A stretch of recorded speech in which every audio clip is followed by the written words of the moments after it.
Presenting the classics of Sam P. Chaladurai. Sam P. Chaladurai அவர்களின் போதனை களஞ்சியத்திலிருந்து. கர்த்தருடைய பிள்ளை ஆகிவிட்டு இந்த விதையை பற்றி புரிந்து கொண்டு கொடுக்கிறதை பற்றி ஒரு மனுஷன் அறிந்து கொள்ளும் போது ஒரு காலம் அவன் பேராசை உள்ளவனாகவோ பொருளாசை உள்ளவனாக இருக்க முடியாது. பொருளாசைக்கும் பேராசைக்கும் மருந்து இருந்தாங்க. கர்த்தர் தம்முடைய சுவாபத்தை அவனுக்குள்ள கொடுத்து கொடுக்கிறவன் அவனை மாற்றுகிறார். அவன் உண்மையான கிறிஸ்தவனான உடனே கொடுக்கிற எண்ணம் அவனுக்கு வருது. கொடுங்கள பொழுது உங்களுக்கு கொடுக்கப்படுன்றதை விசுவாசிக்கிறான். கொடுக்கறதுக்கு பயப்படுறதே கிடையாது.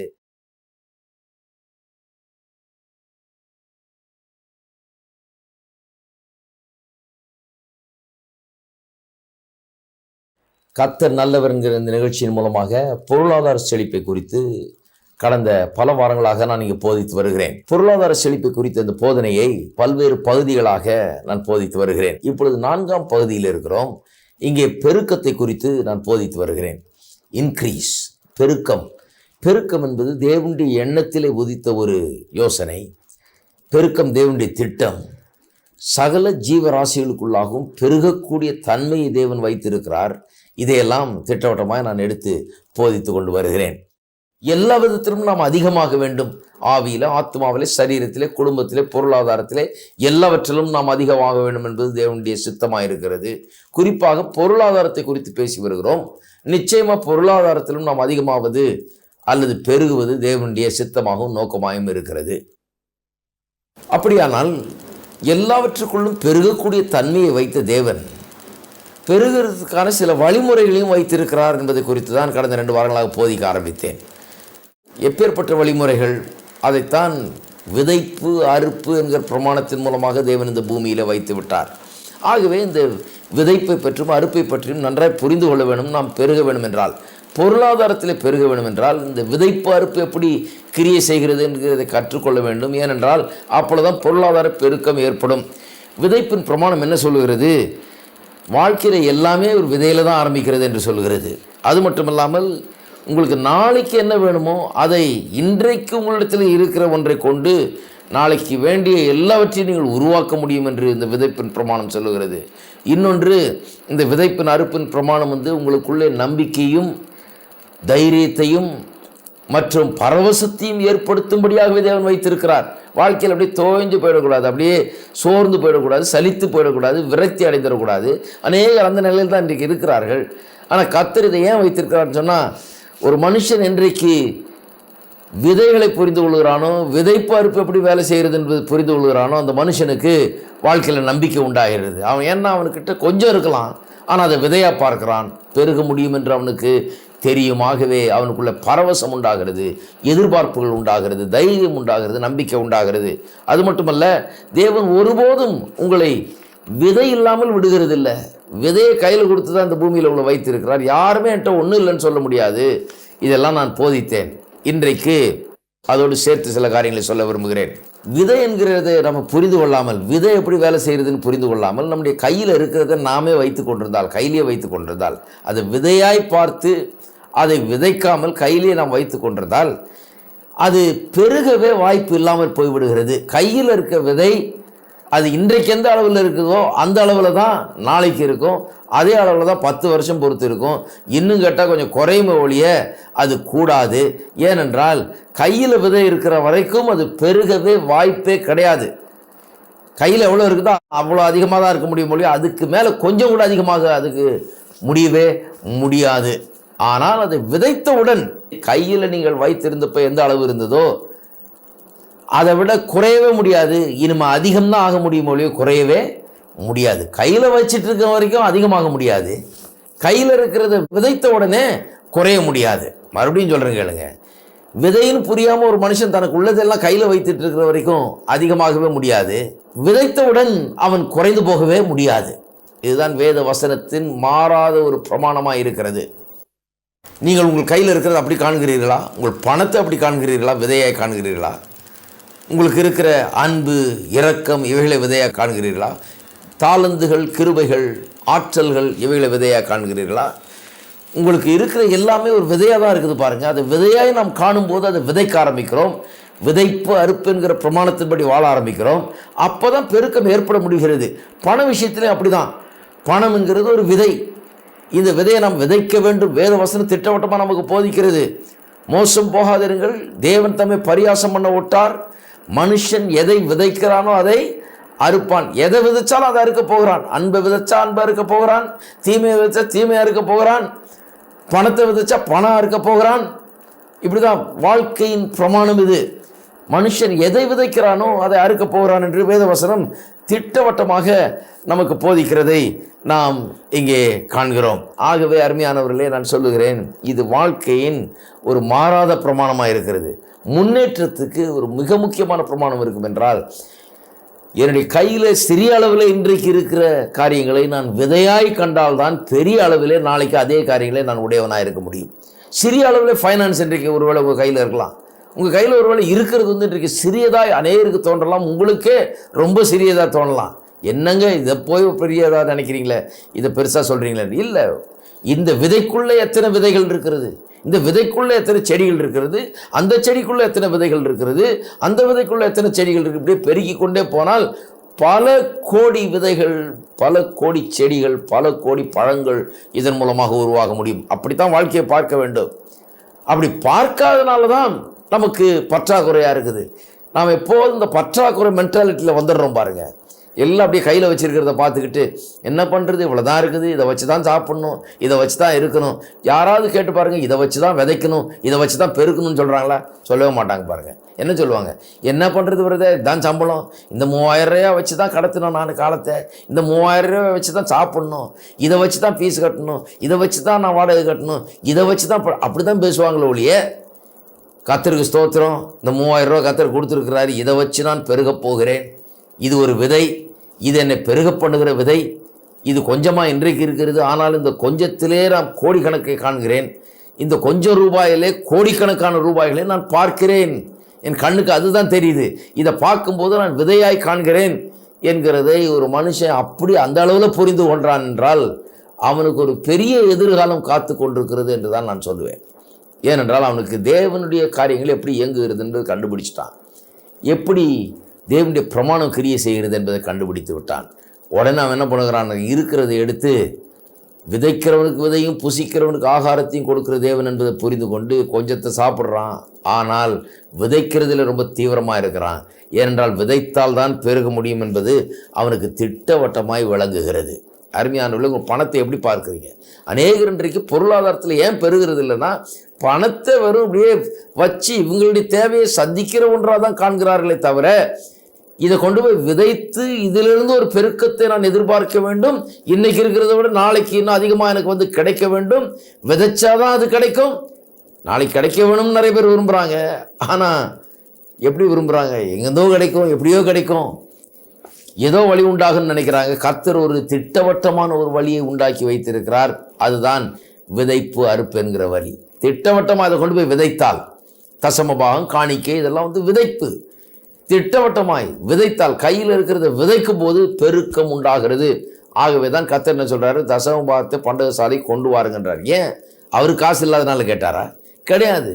அவர் ஏன் சொல்கிறாருன்னா, உனக்கு நாளைக்கு அதிகமாக வேண்டுமே, நீ நாளைக்கு நன்றாக இருக்க வேண்டுமே, இன்றைக்கு சம்பாதித்த விட அதிகமாக சம்பாதிக்க வேண்டுமே, பொருளாதாரம் உனக்கு பெருக வேண்டுமே, நீ நன்றாக இருக்க வேண்டுமே, அதுக்காக தான் தசமபாகத்தை பண்டகசாலை கொண்டு வா என்று சொல்லுகிறார்.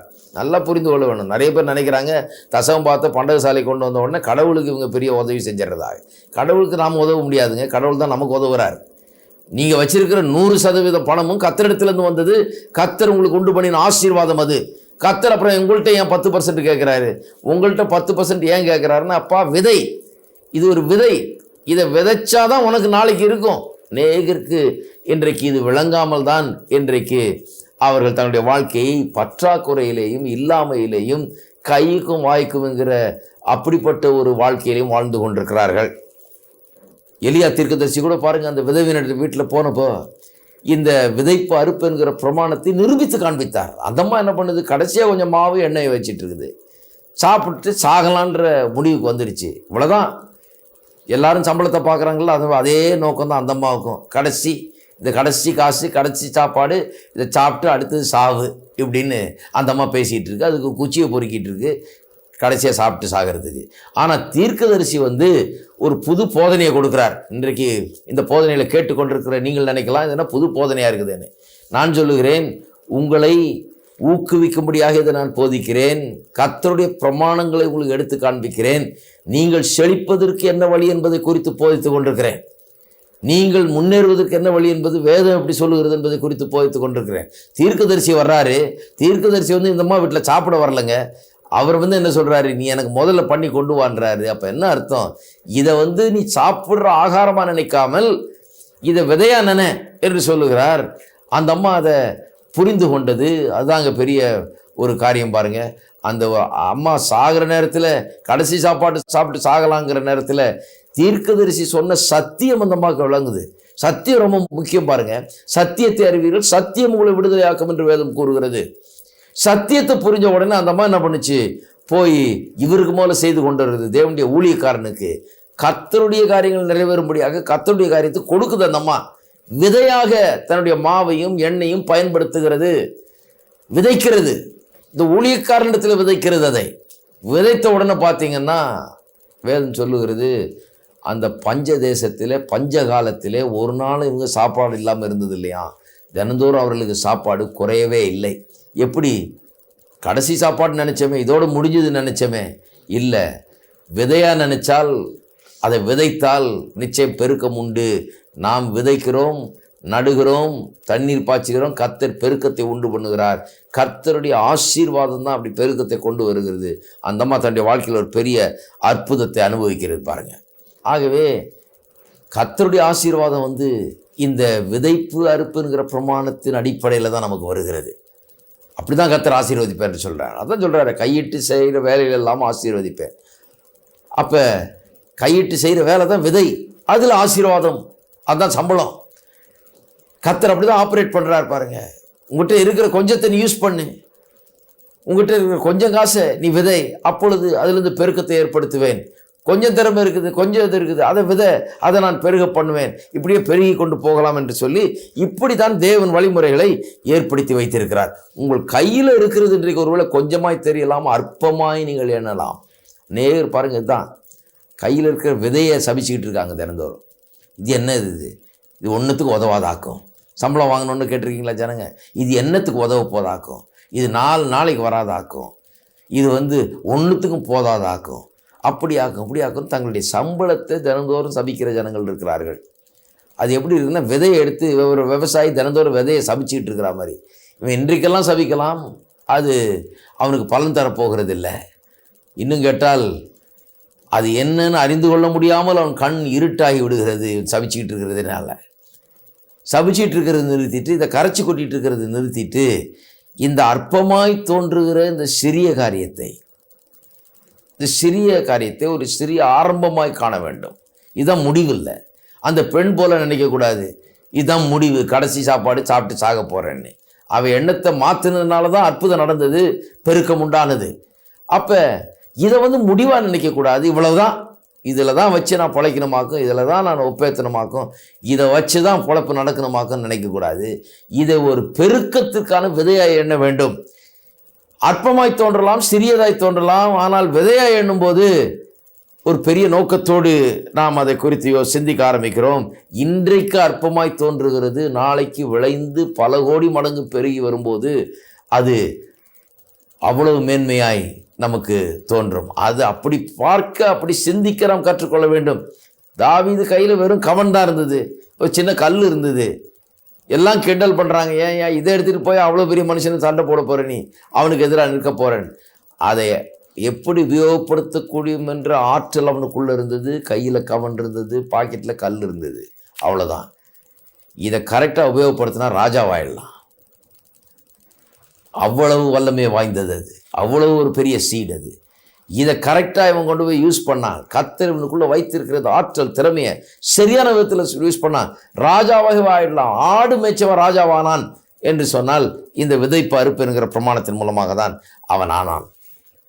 அருமையானவர்களே, கர்த்தர் பாருங்கள் எப்பேற்பட்ட ஒரு பிரமாணத்தை வச்சிட்டார். நான் பெருக வேண்டும், நீங்கள் பெருக வேண்டும் என்கிறதுக்கு கர்த்தர் நம்மளை ஒன்று செய்ய சொல்கிறார். அதுதான் விதைப்பு. அவர் அறுப்பின் தேவன், அறுப்பு அவர் ஏற்படுத்துகிறார். அறுவடை அவர் உண்டாக்குகிறார், விளைச்சலை அவர் ஏற்படுத்துகிறார்.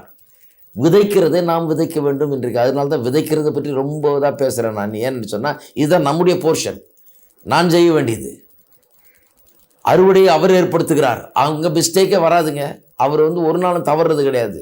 நீங்கள் விதைச்சிங்கன்னா அறுவடை வரலன்ற பேச்சுக்கு இடமே கிடையாது, விளைச்சல் இல்லைன்ற பேச்சுக்கு இடம் கிடையாது. கர்த்தருடைய பிரின்சிபல்ஸை ஃபாலோ பண்ணால் கரெக்டாக அதாவது அதன்படி நடக்கும். அதனால தான் நம்ம சைடை பற்றி அதிகமாக பேச வேண்டியதாக இருக்குது. ஏன்னா ஃபெயிலியர், தோல்வி எங்கே ஏற்படுகிறதுன்னு சொன்னால் நம்ம சைடில் தான் ஏற்படுது. நாம் செய்ய வேண்டியதை செய்யாதனால தான் கர்த்தர் செய்ய விரும்புகிறதை செய்ய முடியாமல் இருக்கிறது. அவர் சில பிரமாணங்களின்படி போகிறார். நாம் செய்கிறதை செஞ்சால் தான் அவர் செய்ய விரும்புகிறதை அவரால் செய்ய முடியும் என்பதை நீங்கள் புரிந்து கொள்ள வேண்டும். அருமையானவர்களே, சிந்தித்து பார்க்க வேண்டும். அநேகர் சொல்கிறார்கள், ஐயா பொருளாதார செழிப்பை குறித்து பேசுகிறீங்க, ஆனால் பொருளாதார செழிப்பு எனக்கு வேண்டான்னு நினைக்கிறேன். நிறைய கிறிஸ்தவர்கள் இப்படி இருக்காங்க பாருங்கள்.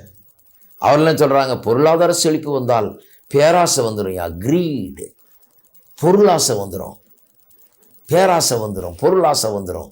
இதெல்லாம் நல்லது ஆவிக்குரிய ஜீவித்துக்கு.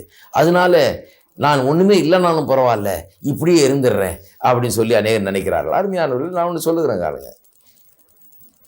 ஒரு மனுஷன் தனக்கு இருக்கிற பணத்தை விதையாய் காண்பான் என்றால் அவன் பொருளாசையும் பேராசையும் மேற்கொண்டு விட்டான் என்று அர்த்தம். அதை விதைக்கிறவனாக கொடுக்கிறவனாக அவன் மாறிவிட்டான் என்று சொன்னால் அவன் பொருளாசை பேராசைக்கு மேலானவன், அதற்கு மேலான விதத்தில் அவன் வாழ்ந்து கொண்டிருக்கிறான் என்று அர்த்தம். இதை நன்றாக யோசித்து பார்க்க வேணும். இந்த உலகம் இன்றைக்கு எப்படி இருக்கிறது? பொருளாசை பேராசைங்கிறது உலகத்தில் நிறைய இருக்கிறது. மனிதர்கள் வெறும் சேர்க்கணும் கொட்டிக்கணும் தான் பார்க்குறாங்க. அப்படியே மூட்டை கட்டி தங்களுக்குன்னு சேர்த்து வைக்கணும், தங்களுக்குன்னு பதுக்கி வைக்கணும், தங்களுக்குன்னு மூட்டை கட்டணும்னு தான் பார்க்குறாங்க பாருங்கள். அதுதான் உலகம். பிசாசு எப்படி வாழ்கிறான் பாருங்கள். பிசாசு எப்படின்னா இருக்கிறது திருடுறது தான், வேறு திருடவும் கொல்லவும் அழிக்கவும் வந்தான் என்று எழுதியிருக்கிறது. அப்போ மக்கள் எப்படி இருக்கிறாங்க? எனக்கு நான் எடுத்துக்கணும், நான் மூட்டை கட்டிக்கணும், இப்படி தான் இவங்க வாழ்கிறாங்க. பிசாசானவன் இன்னொருத்தனுக்கு இருக்கிறது எப்படி பிடுங்கலாங்கிறத அதே வேலையாக இருக்கிறான், திருடனவன். கர்த்தர் எப்படி இருக்கிறாரு? கர்த்தர் கொடுக்கிறவர், தயாள கர்த்தர், அவர் கொடுக்கிற தேவன். அவர் கொடுக்கறதுல அவருக்கு பெரிய நம்பிக்கை. என்ன மனுஷனுடைய ஃபிலாசபி என்ன? அவனுடைய ஃபிலாசபி என்னன்னா, இருக்கிறத கொடுத்தா நமக்கு இருக்காமல் போயிடும். பெருகணும்னா இருக்கிறத பத்திரமா வச்சுக்கணும், பெருகணும்னா இருக்கிறத பத்திரப்படுத்தணும், பெருகணும்னா கையை இறுகி பிடிக்கணும், பெருகணும்னா வெறும் சேர்த்து வைக்கணும், மூட்டை கட்டி வச்சாதான் பெருக முடியும், கொடுத்தா பெருக முடியாதுங்கிறது மனுஷனுடைய எண்ணம்.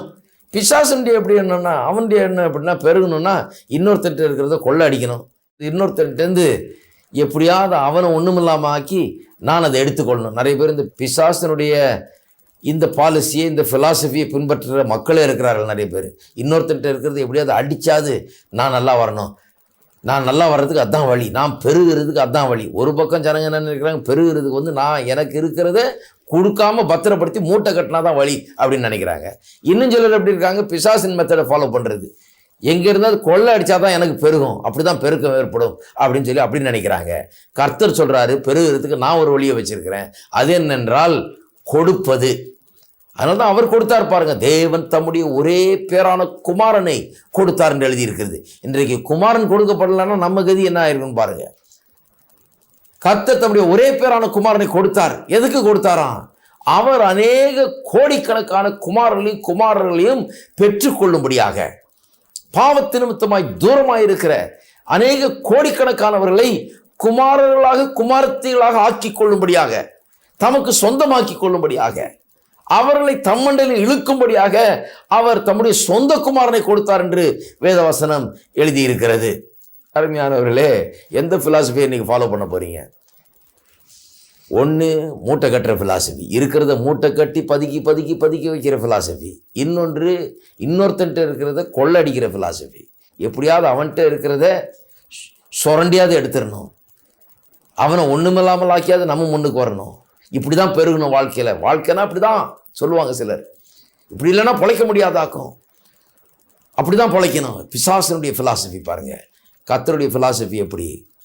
அவர் சொல்கிறாரு, உங்கள்கிட்ட இருக்கிற சிறிய காரியங்களை விதையாக எண்ணு, கொடுக்கிறது எப்படி கொடுக்கணும்? பெரிய அறுவடை எதிர்பார்த்து கொடுக்க வேண்டும், அப்பொழுது பெருகுவா என்று.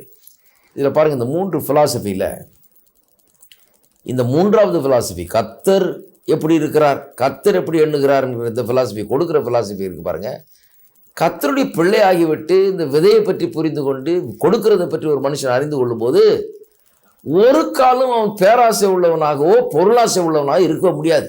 பொருளாசைக்கும் பேராசைக்கும் மருந்து இதுதாங்க. நிறைய கிறிஸ்தவங்க சொல்லலாம், ஐயோ வேணாங்க, பொருளாசை வந்துருங்க, பேராசை வந்துருங்க. நான் சொல்கிறேன், ஒன்றுமே இல்லாமலே பேராசை இருக்குது. பிச்சைக்காரனு கூட பேராசை இருக்குது, குபேரனுக்கும் பேராசை இருக்குது, ரெண்டுத்துக்கு நடுவில் இருக்கவனுக்கும் பேராசை இருக்குது, பொருளாசை எல்லாருக்கும் இருக்குங்க. ஒன்றுமே இல்லாதவனு கூட இன்றைக்கு ஒருவேளை கஞ்சிக்கு இல்லாத ஆளுக்கு கூட பேராசை இருக்க தான் செய்யுது. அவன் எவ்வளோ ஆசைப்படுறான், அது இருக்கணும் இது இருக்கணும்னு. எல்லாத்தையும் உடையவன் கூட அது இருக்கணும் இது இருக்கணும்னு ஆசைப்பட்டுட்டு தான் இருக்கிறான். ரெண்டுத்துக்கு நடுவில் இருக்கவனும் ஆசைப்பட்டு கொண்டு தான் இருக்கிறான். ஆகவே பேராசை பொருளாசைங்கிறது மனதின் எண்ணங்கள், சில காரியத்தை குறித்து நம்ம தவறான ஒரு மன நோக்கு, தவறான எண்ணங்கள், தவறான கருத்துக்கள் நமக்குள்ளே இருக்கிறது. அதான் பேராசை பொருளாசை எல்லாம். அது ஏழையாக இருக்கிறதுனால சரியாயிடாது, பணக்காரனாக இருக்கிறதுனால அது சரியாகாது. அந்த மனதில் எண்ணங்களை நாம் போக்க வேண்டும். சரியான ஒரு பிலாசபி, சரியான வாழ்க்கை தத்துவத்தை பின்பற்ற வேண்டும். அப்போ ஒரு மனுஷன், ஒரு கிறிஸ்தவ மனுஷன், உண்மையான கிறிஸ்தவ மனுஷன், கர்த்தரை நம்புகிற மனுஷன், அவனுக்கு பொருளாசையோ பேராசையோ இருக்கவே முடியாது. ஏனென்றால் அதுக்கு மருந்து என்ன? கர்த்தர் தம்முடைய சுவாபத்தை அவனுக்குள்ளே கொடுத்து கொடுக்கிறவன் அவனை மாற்றுகிறார்.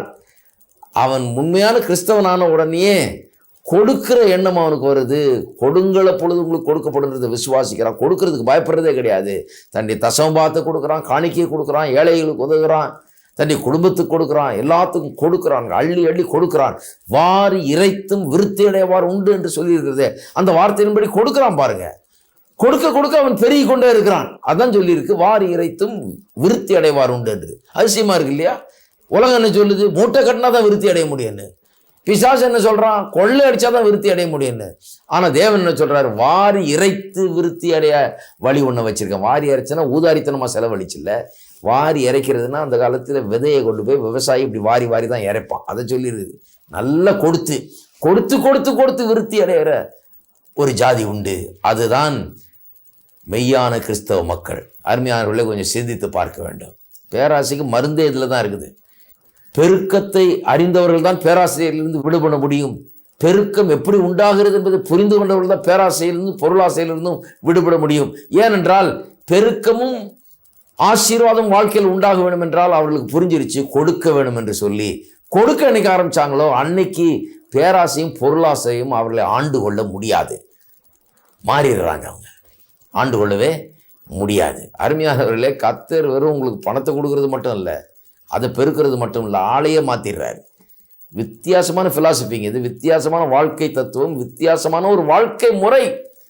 இது ஏதோ சும்மா இன்னைக்கு 4 காசு இருக்குது 40 காசு ஆகிறது இல்லை. இது ஆளே மாறிடுறது. உன்னை ஆசீர்வதித்து உன்னை ஆசீர்வாதமாக வைப்பேன் என்று சொன்னார். அப்போ எது ஒன்றையும் கர்த்தர் உங்களுக்கு கொடுத்ததை வெறும் உங்களுக்காக கொடுக்கல, எல்லாருக்கும் கொடுக்கறதுக்காக தான் கொடுத்துருக்கிறாரு. அது பயன்பட வேண்டும் என்று கொடுத்திருக்கிறார். அநேருக்கு ஆசீர்வாதமாக இருக்க வேண்டும் என்று அவர் கொடுத்திருக்கிறார். கொடுக்கும்போது நாம் என்னத்துக்காக நம்ம கடவுள் கொடுத்தாரோ அந்த காரியத்துக்காக அதை பயன்படுத்துகிறோம்.